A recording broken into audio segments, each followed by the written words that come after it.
22 जनवरी को राम मंदिर की स्थापना रखी जाएगी, ये हम सब को मालूम है। तो इस मौका पर मुसलमानों को क्या करना चाहिए? हमारा ये जहन है, चूँकि हर एक इंसान के पास मोबाइल फ़ोन है, तो हम मोबाइल में जो बात सुनते हैं वैसा ही जहन बना लेते हैं। मोबाइल में तरह तरह की बातें आती हैं, हर तरह के पोस्ट लोग करते हैं, उल्टे सीधे पोस्ट भी लोग करते हैं। तो आपने तरह तरह की बातें अब तक सुनी होंगी, तरह तरह की स्पीच आपने सुनी होगी मोबाइल फ़ोन और सोशल मीडिया पर, लेकिन सही बात हमारे मुसलमान भाइयों को नहीं मालूम है कि हमें क्या करना चाहिए और ऐसे मौका पर क्या नहीं करना चाहिए। सबसे पहली बात जो मैं आपके सामने अर्ज़ कर रहा हूँ वो ये है कि 22 जनवरी से मुताल्लिक़ अभी 2 हफ्ते पहले का बयान आया था पीएम जो प्रधानमंत्री हैं हमारे मुल्क के, मोदी साहब का, कि वो कह रहे थे कि मैं हाथ जोड़कर 140 करोड़ देशवासियों से ये अपील करता हूँ, विनती करता हूँ कि आप लोग अपने अपने घरों में दिए जलाएं। तो 140 करोड़ देशवासियों से उन्होंने ये अपील की है अपनी प्रधानमंत्री की कुर्सी से। हालांकि एक पीएम के लिए कभी भी मुनासिब नहीं है कि वो किसी एक धर्म से मुताल्लिक कोई बात कहे अपनी हुकूमत की कुर्सी से, चूँकि ये सेकुलर देश है, ये जमहूरी मुल्क है। तो ओहदे की कुर्सी से, एक सरकारी कुर्सी से किसी भी धर्म से मुताल्लिक कोई बात नहीं कही जा सकती। अगर आप कहें तो सबसे फ़ायदे से मुताल्लिक कोई बात कह सकते हैं, लेकिन उन्होंने ये हाथ जोड़कर विनती की है देशवासियों से, 140 करोड़ लोगों से। तो मैं 20 करोड़ मुसलमानों से ख़ास तौर पर अर्ज़ करता हूँ कि आप लोग कभी भी अपने घरों में कोई दिया ना जलाएं। शिरक से बचना मुसलमान के ज़िम्मे लाजिम है, ये हमारा मज़हब है, ये हमारा धर्म है कि हम किसी भी गैर मज़हब की बातों पर अमल ना करें, गैर मज़हब से जो ताल्लुक़ रखती हैं चीज़ें उन पर हरगिज़ अमल ना करें। इसी में आपका ईमान है।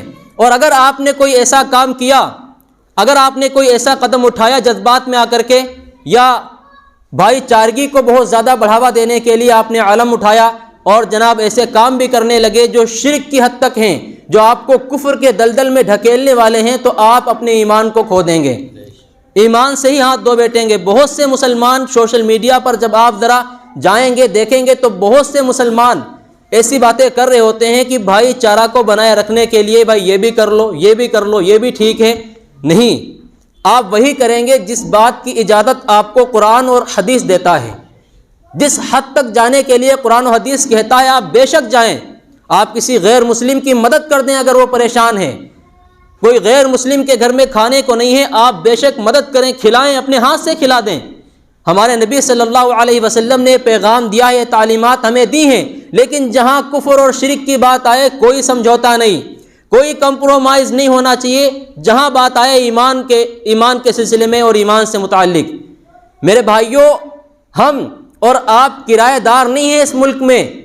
हमारे अकाबिरीन ने कुर्बानियाँ दी हैं, अपनी खून का और अपनी जान का नजराना पेश किया है, दुश्मनों के आगे लड़े और मुकाबला किया, खून की नदियाँ बहाई हैं।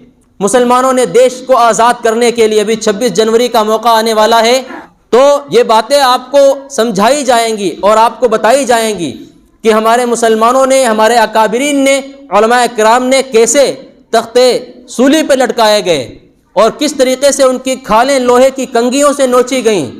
तो ये कुर्बानियाँ हैं, आप किराएदार नहीं हैं। आप समझौता करें अमन को बरकरार रखने के लिए, आप कंप्रोमाइज़ करें ताकि मुल्क में शांति बनी रहे, लेकिन जहां आपके ईमान की बात आए कोई समझौता ना करें, अपने धर्म और मजहब ही पर अमल करें। इसलिए कोई भी मुसलमान 22 जनवरी को किसी भी तरह का कोई दिया नहीं जलाएगा, किसी भी तरह का कोई ऐसा अमल नहीं करेगा गैरों को खुश करने के लिए जिससे उसके ईमान पर सवाल उठता हो।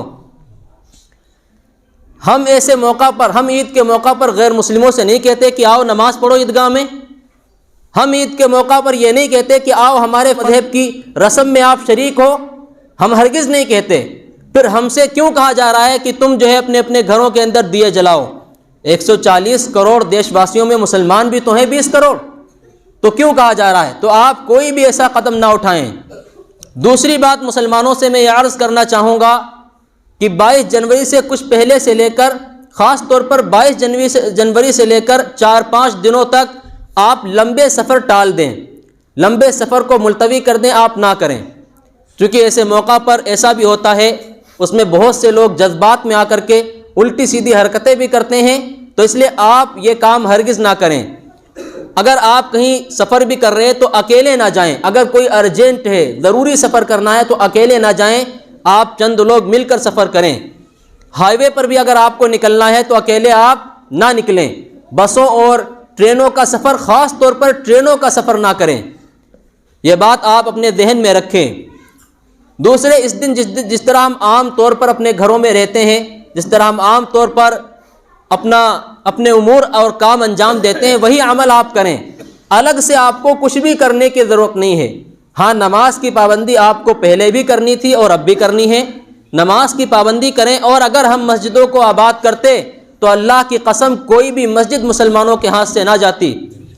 ہم نے مسجدوں کو ویران کیا، اللہ تبارک و تعالیٰ نے ایک ایک سے لے کر بڑی بڑی مسجدیں ہم سے چھین لیں۔ ہم مسجدوں کو ویران کریں گے تو مسجدیں ہمارے ہاتھوں سے نکل جائیں گی۔ آپ مسجدوں کو آباد کریں، اور مسجدیں آباد ہوتی ہیں اللہ کے ذکر سے، اس کی یاد سے، اور مسجدیں آباد ہوتی ہیں نماز کی پابندی کرنے سے۔ اگر ہم نماز کی پابندی کرنے والے بن گئے تو یقین جانیے کہ آپ ہر ایک مسجد کے محافظ بن جائیں گے انشاءاللہ۔ احتیاطی تدابیر آپ اختیار کریں کہ آپ بے وجہ چائے کے کھوکھوں پر نہ جائیں، وہاں رات دیر تک نہ بیٹھیں، اور اس طرح کی کوئی بھی حرکت نہ کریں۔ اور خاص طور پر تیسری بات جو میں آپ سے عرض کر رہا ہوں وہ یہ ہے کہ سوشل میڈیا پر کوئی ایسی بات بھی، ایسی پوسٹ آپ شیئر نہ کریں جو جذبات کو بھڑکانے والی ہو اور لڑائی اور فساد پھیلانے والی ہو۔ کوئی بھی ایسا عمل آپ نہ کریں۔ ہم کسی بھی معاملے میں کوئی فتنہ اور فساد کی بات نہیں کرتے، لیکن ہماری ان ہندو بھائیوں سے، جہاں تک میری بات پہنچے، جو برادران وطن ہیں، ہمارے ہندو بھائی ہیں، ان سے بھی میری ایک درخواست ہے، اپیل ہے، ایک گزارش ہے کہ وہ کوئی بھی ایسا عمل نہ کریں 22 جنوری کو کہ دوسری قوموں کو نقصان پہنچے یا دوسری قوموں کو تکلیف پہنچے۔ جو دوسری اقلیتیں ہیں ہمارے ملک میں رہنے والی، چونکہ یہ جمہوری ملک ہے، سیکولر ملک ہے، تو اس میں ہر ایک کو پورا کا پورا حق حاصل ہے کہ وہ پوری آزادی کے ساتھ رہے۔ تو ہندو بھائیوں سے بھی یہ گزارش ہے کہ وہ کوئی بھی ایسا عمل نہ کریں جس سے دوسری قوموں کو، دوسرے مذہب کے لوگوں کو تکلیف اور پریشانی کا سامنا کرنا پڑے، ان کا دل دکھے۔ کوئی بھی ایسا عمل نہ کریں۔ اور کون سا ایسا دھرم ہے جو دوسروں کو پریشان کرنے کی اجازت دیتا ہے؟ کوئی بھی دھرم نہیں ہے، چاہے وہ سناتن دھرم ہو، ہندو دھرم، یا کوئی سکھ، عیسائی، مسلمان ہو۔ کوئی بھی دھرم جو دنیا کا اچھا دھرم مانا جاتا ہے تو وہ نہیں چاہتا کہ دوسروں کو تکلیف پہنچائی جائے۔ ہر ایک دھرم، ہر ایک مذہب دوسرے مذہب کی رسپیکٹ کرنا سکھاتا ہے، عزت کرنا سکھاتا ہے، ان کو پریشان کرنا یا ان کو ستانا یہ نہیں سکھاتا۔ پچھلی مرتبہ جب یہی بابری مسجد کا مدعا اٹھا تھا تو دیے جلانے کی بات ہوئی تھی، اور ہزاروں گھر پھر جلے تھے اس کی چپیٹ میں آ کر کے، ہزاروں مسلمان جلے تھے، ان کے کاروبار، ان کی فیکٹریوں اور ان کی دکانوں میں آگ لگی تھی۔ تو اس کا ذمہ دار کون ہے؟ تو اس لیے کوئی بھی برادران وطن ہندو بھائی کوئی بھی ایسا عمل نہ اٹھائیں، ایسا عمل نہ کریں کہ جس سے دوسری قوموں کو نقصان ہو اور دوسری مذہب کے ماننے والوں کو نقصان ہو۔ اور مسلمان خاص طور پر اس کا دھیان رکھیں کہ سوشل میڈیا پر کوئی بھی پوسٹ آپ آگے شیئر نہ کریں جو اس سے متعلق ہو۔ ہاں، کوئی ایسی ہے جو اس میں مسلمانوں کا کوئی فائدہ ہے، جذبات کو ٹھیس نہیں پہنچے گی، تو ویسی آپ اس کو شیئر کر سکتے ہیں، لیکن بہتر یہ ہے کہ بابری مسجد سے متعلق کوئی بھی پوسٹ آپ اس کو شیئر نہ کریں۔ اگر کوئی مسئلہ ہے تو اکابرین موجود ہیں ماشاءاللہ، وہ قانونی حد میں رہ کر، قانون کو مد نظر رکھتے ہوئے، اس ملک کے جمہوری آئین کو مد نظر رکھتے ہوئے اس مسئلے کو حل کریں گے۔ آپ کوئی بات جذباتی طور پر اپنی جانب سے نہ نکالیں۔